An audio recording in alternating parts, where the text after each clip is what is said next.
Intraday trading करने के लिए आपके हाथ में 5-10 हजार तो होने ही चाहिए।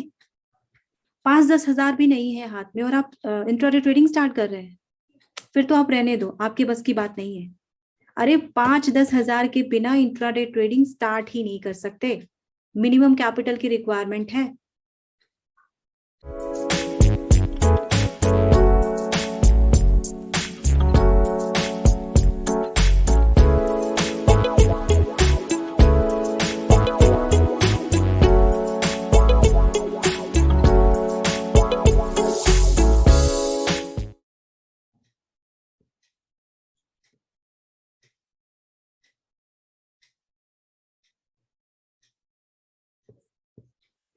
हे folks, welcome to our channel फिनरबिस। स्टॉक मार्केट एक ऐसी जगह है जहां पर एक ही टाइम में अलग अलग परसेप्शन के लोग पाए जाते हैं, अलग अलग सेंटिमेंट्स के लोग पाए जाते हैं। अगर ये सेंटिमेंट्स ही ना हो तो क्या ट्रेडिंग पॉसिबल है?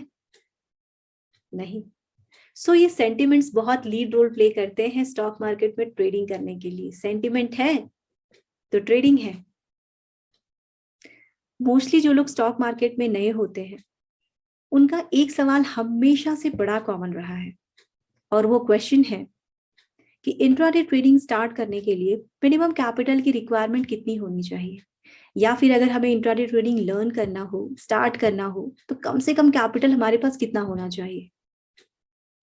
वैसे अगर आप कैपिटल के बारे में सोच ही रहे हैं, ओके, कैपिटल के बारे में अगर आप सोच ही रहे हैं तो वो कैपिटल सबका अलग अलग हो सकता है।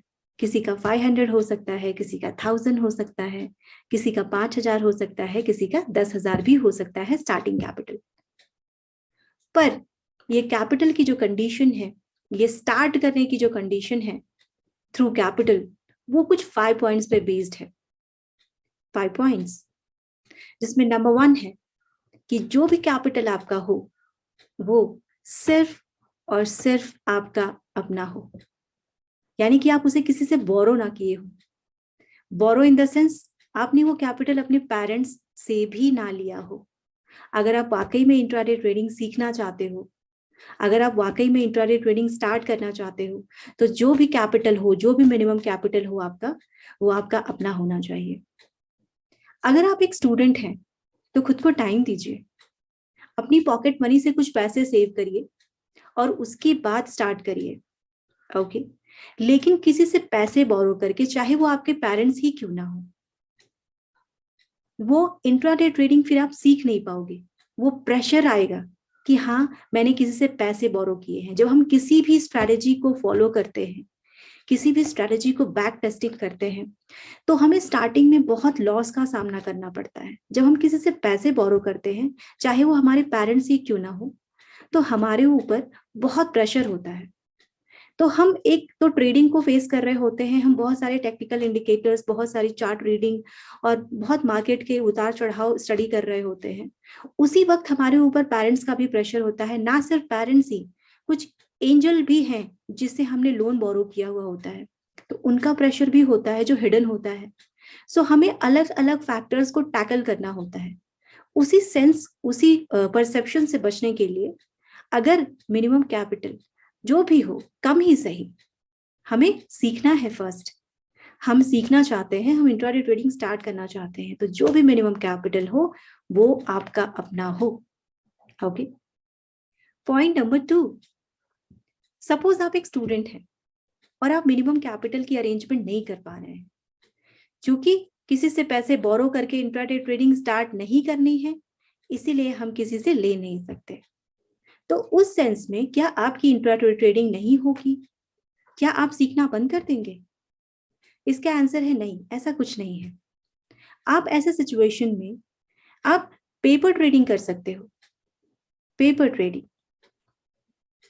इसका मतलब ये है कि आप जो भी चार्ट रीडिंग करो, जो भी इंडिकेटर फॉलो करो, जो भी आपका स्टॉक सिलेक्शन का पैटर्न हो, आप उसे फॉलो करिए। आप उसे एक डायरी में रिकॉर्ड करिए कि आपने किस पर्टिकुलर स्ट्रैटेजी को ध्यान में रख करके ये स्टॉक को बाय किया है। अज्यूम करो कि अगर आपके पास इतने कैपिटल होते तो आपने इस स्टॉक की इतनी क्वांटिटी आपने बाय की होती। आप एक डायरी में उसको लिखो, ओके। अगर आप ये रिकॉर्ड करेंगे आप अपनी डायरी में, तो आपको ये पता चलता रहेगा, आपका टाइम वेस्ट नहीं होगा। जब तक आपका कैपिटल अरेंज हो रहा है तब तक आपकी लर्निंग बंद नहीं होगी। आप पेपर ट्रेडिंग के थ्रू अपनी जो स्ट्रैटेजी है, क्या आपने सही सीखा है? वो मार्केट आवर्स में आपकी स्ट्रैटेजी सही तरीके से काम कर रही है? आपका जो भी टूल हो, MACD हो, RSI हो, ADX हो, जो भी स्ट्रैटेजी से आपने ट्रेड लिया हो, उसे आप रिकॉर्ड करिए कि इस पॉइंट पे मेरी एंट्री है इतने क्वांटिटी से, इस पॉइंट पे मेरी एग्जिट है इतने क्वांटिटी से। ओके, सो इस तरह से जब आप अपनी स्ट्रैटेजी को एक डायरी में लिखोगे तो आपकी लर्निंग कंटिन्यू होगी। ओके, पॉइंट नंबर 3, तो क्या जब तक हमारा कैपिटल अरेंज हो रहा है तब तक हम पेपर ट्रेडिंग ही करते रहेंगे? ये अच्छा आइडिया है कि पेपर ट्रेडिंग करते रहो, अपनी सारी स्ट्रेटजी की बैक टेस्टिंग करते रहो, और जब फाइनली हमारे कैपिटल का अरेंजमेंट हो जाएगा तब हम अपना कैपिटल लगाएंगे और हम एक सक्सेसफुल ट्रेडर बन जाएंगे। ऐसा है? नहीं, ऐसा नहीं है। क्यों ऐसा नहीं है? वो इसलिए कि जब हम पेपर ट्रेडिंग करते हैं तो पेपर ट्रेडिंग में एक फैक्टर मिसिंग होता है। वो फैक्टर कौन सा है? वो फैक्टर है इमोशंस। हम जब स्टॉक को बाय करते हैं तो अपने पैसे लगाते हैं, और जब हम अपने पैसे लगाते हैं तो हमारा इमोशन अटैच हो जाता है। हमारा जब स्टॉक की प्राइस ऊपर जाती है, नीचे आती है, ऊपर जाती है, नीचे आती है, तो हमारे हार्ट बीट्स बढ़ते हैं, कम होते हैं, बढ़ते हैं, कम होते हैं। हमें कभी कभी बहुत इमोशंस का सामना करना पड़ता है। कभी हम बहुत ज्यादा खुश होते हैं, कभी बहुत ज्यादा पैनिक हो जाते हैं।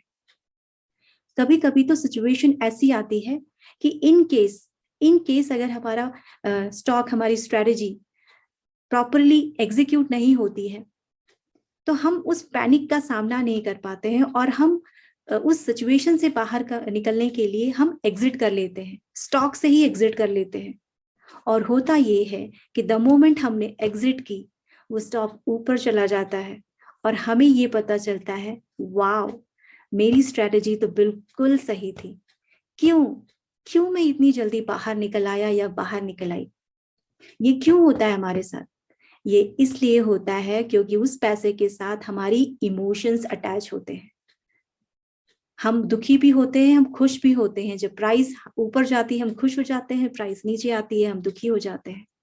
ओके, सो इस तरह से एक्चुअली में लर्निंग के लिए स्टॉक में पैसे लगाना बहुत जरूरी है। पेपर ट्रेडिंग से आप टेक्निक सीख जाओगे। पेपर ट्रेडिंग से आप कौन सी स्ट्रेटजी किस टाइम पे कितना काम करती है ये सीख जाओगे। लेकिन आप जब पैसे लगाते हो तो एक बात हमेशा याद रखिएगा कि जब भी हम कैपिटल लगाते हैं तो सिर्फ और सिर्फ स्ट्रेटजी काम नहीं आती है। स्ट्रेटजी सिर्फ 20% वर्क करती है, 80% ट्रेडिंग साइकोलॉजी वर्क करती है।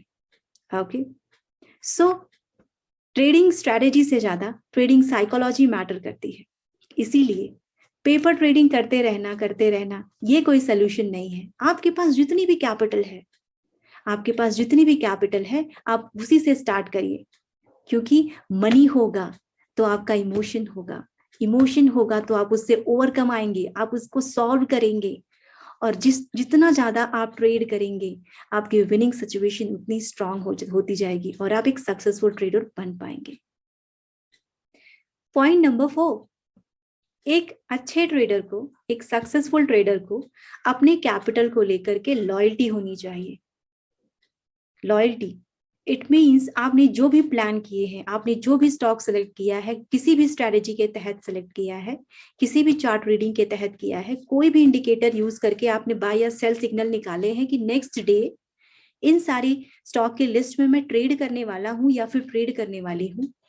सडनली आप कोई न्यूज देखते हैं, सडनली आपके ब्रोकर से कोई रिकमेंडेशन आती है, सडनली आपको कुछ टिप मिल जाते हैं, तो आप क्या करते हैं? आप अपनी लॉयल्टी, अपने कैपिटल को लेकर जो आपकी लॉयल्टी है, आप उसे ब्रीच कर देते हैं और आप अपना पाथ चेंज कर देते हैं, किसी और डायरेक्शन में चले जाते हैं। इससे क्या होता है? इससे आपने जिस स्टॉक की प्लानिंग की थी, जिस स्टॉक को स्टडी किया था, जिस स्टॉक को टाइम दिया था, आप उस पर ट्रेड नहीं कर रहे हो, आप किसी और के रिकमेंडेशन पे, किसी और की टिप्स को फॉलो कर रहे हो, इससे क्या होगा? इससे आपका कैपिटल डेप्रिशिएट हो सकता है, लॉस ऑफ कैपिटल हो सकता है। तो ये क्या हुआ? ये अपने कैपिटल के साथ चीटिंग हुई। ओके, पॉइंट नंबर 5, बहुत सारे ट्रेडर्स के साथ क्या होता है कि उन्होंने सपोज उन्होंने कोई स्टॉक बाय किया है। ओके, किसी भी स्ट्रेटेजी को फॉलो करके उन्होंने कोई स्टॉक बाय कर लिया। अब वो एग्जिट पॉइंट देख रहे हैं कि कहाँ मैं इसे सेल करूंगा, इस पर्टिकुलर स्टॉक की प्राइस ऊपर जानी चाहिए। सडनली उस स्टॉक को लेकर कोई नेगेटिव न्यूज आ जाती है मार्केट में और वो स्टॉक नीचे आ जाता है। ऐसे में वो ट्रेडर्स कैसे बिहेव करते हैं? उनकी ईगो बीच में आ जाती है और वो उनका मानना होता है कि मेरी स्ट्रेटेजी रॉन्ग कैसे हो सकती है, मैं वेट करूंगा तब तक जब तक इसकी प्राइस मेरी स्ट्रेटेजी के हिसाब से ना आ जाए। मार्केट को मेरी स्ट्रेटेजी के हिसाब से मूव करना होगा। जबकि फैक्ट ये होता है कि आपको आपको अपनी स्ट्रेटेजी मार्केट के हिसाब से चेंज करना चाहिए। इसलिए तो हम स्ट्रेटेजी को बैक टेस्ट करते रहते हैं। लेकिन आप एक्सपेक्ट क्या कर रहे हो? आप ये उम्मीद लगाए बैठे हो कि आपकी स्ट्रेटेजी के हिसाब से मार्केट चेंज होगा। सो फिफ्थ पॉइंट ये कहता है कि हमें ट्रेडिंग को बिजनेस की तरह ही लेना चाहिए। ट्रेडिंग को जब तक हम बिजनेस के सेंस में नहीं सोचेंगे तब तक हम अपनी इमोशन से टैकल नहीं कर पाएंगे। हमें अपने इमोशंस को बीट करना है। अब अगर हमने ट्रेडिंग को बिजनेस की तरह लिया होता तो स्टॉप लॉस को स्ट्रिक्टली कंसिस्टेंट मैनर में, इन डिसिप्लिन्ड वे में हमने ट्रेल किया होता। और अगर स्टॉप लॉस को ट्रेल किया होता तो हमें इतना लॉस ना देखना पड़ता। हमारे पास एटलीस्ट कैपिटल तो बचा होता कि हम नेक्स्ट डे फिर प्लान कर पाएंगे, फिर ट्रेड कर पाएंगे। सो बहुत ज्यादा जरूरी है कि हम ट्रेडिंग को बिजनेस की तरह लें। सो ये 5 फैक्टर्स, ये 5 पॉइंट्स आपको अपनी मिनिमम कैपिटल के रिक्वायरमेंट में जरूर फाइंड आउट करने चाहिए।